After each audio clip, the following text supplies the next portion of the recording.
Good afternoon, everyone. It's Pastor Steve. I'm here at our church on a Friday afternoon. It's a little hot, it's a little humid, it's a little breezy, but I am excited for this Sunday. July 12th, we are coming back together for in-person worship.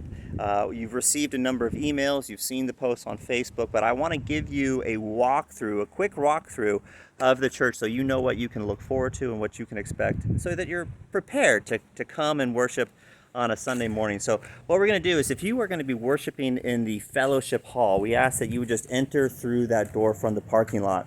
What you're going to notice that all the doors are going to be open to kind of help create a touchless environment as much as possible. So you're going to enter through that main door into the fellowship hall. And as you can see, we've positioned some chairs around the room, distanced apart to kind of help preserve and honor that guideline that the state of New Hampshire has given us and as the CDC has recommended, a 6-foot separation while people are inside.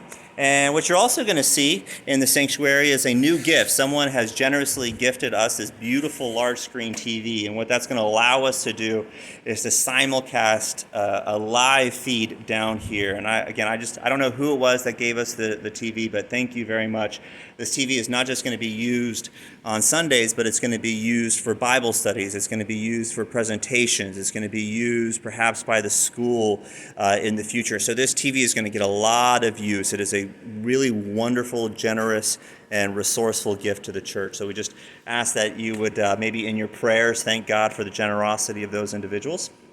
The fellowship hall. It's a wonderful place to be able to worship God. I'm going to tell you, it's a nice 72 degrees in here. It is dry. It is not humid. There's a nice little breeze because all the doors are open. So if you are going to join us on Sunday, I strongly encourage you to consider the fellowship hall because it is steamy upstairs. So when it comes time to leave, what we're going to do is we're going to ask that you would leave through the annex exit doors. And as you can see, these have been propped open again to kind of create and preserve that touchless environment. Obviously, it's not completely touchless, but we want to do our level best to what am I trying to say? I guess just do our level best to kind of create an environment where you're not having to touch too many services. You'll also notice that we have tables and hand sanitizing stations throughout the sanctuary, throughout the fellowship hall. As you need it, we encourage you to use it. We're making available gloves for people that may want to wear gloves. We're making available masks for those of you who don't have a mask yet or perhaps left home without it. So just feel free to take what you need to use. Now here I've entered in the narthex. What you're going to notice is that we have all the doors into the sanctuary open. We're going to ask that you enter and exit through those doors as you normally would. And as you come into the sanctuary, you're going to notice that the pews have been sectioned off and some have blue ribbon on them and some don't. And the reason why is that we're not able to have really more than, say, 30, 35 people in the sanctuary, maybe at most 40 if we really work at it.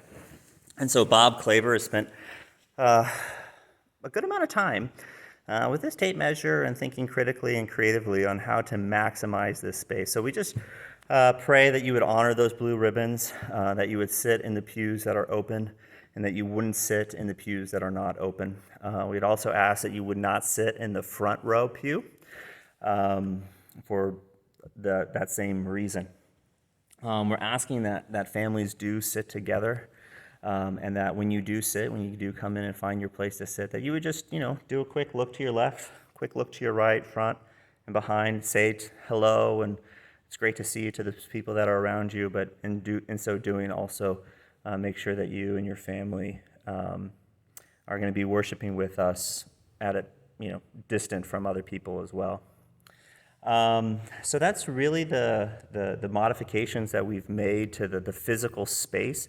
Really isn't much. What we've done is we've opened up the doors, we've cleaned the surfaces, we're making personal protection materials available to people in the form of hand sanitizer, gloves, and masks. And just asking that people would honor the guidelines that the CDC and the state of New Hampshire have put out regarding social distancing. I forgot my mask today, but I am in the sanctuary all by myself, so that's okay. But what we're asking people is that whenever they come to the church, whether it's a Sunday service, whether it's a Bible study, whether it's a deacon meeting, a missions team meeting, whatever the reason is, that while you are in the building, that you would be wearing a mask. So what does that mean on Sunday? That before the service, while we're fellowshipping, during the service, while we're singing, while we're praying, while I'm preaching, and after the service, as we're fellowshipping again, our expectation, or what we're strongly recommending, that is every person in the church, sanctuary and fellowship hall, would be wearing a mask. That's why we have the masks available for everyone, whether they have their own or whether they forgot it. Let me talk just really briefly about why we're asking people to wear the masks. Our state of New Hampshire has walked through this pandemic, COVID-19, fairly unscathed, but we have been scathed, right? And those that have been affected the most by the illness, by the virus, are those that are typically older, particularly in the nursing home. Something like 75 to 80% of all deaths from COVID have occurred in nursing homes. So it is very clear that this virus is has more of an effect on those of us that are 65 years of age and older, and also have underlying conditions. And when you look around our congregation and you look through our membership roll, that is a fairly accurate description of our body of believers. Many of us are over the age of 65. Many of us have underlying health concerns.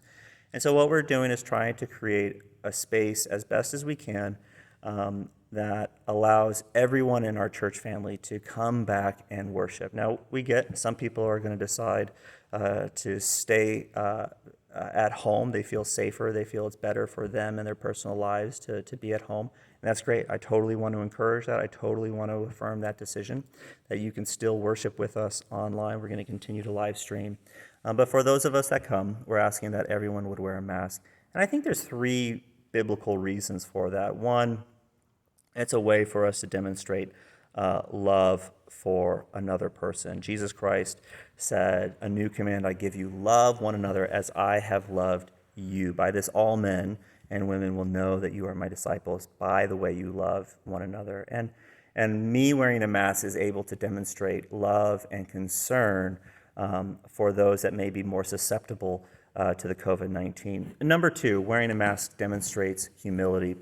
Paul, in his letter to the church in Philippi, says that we should not look to our own interests, not completely disregard them or not consider them to be important, but he does say, let us not look to our own interests, but consider the needs of others as more important.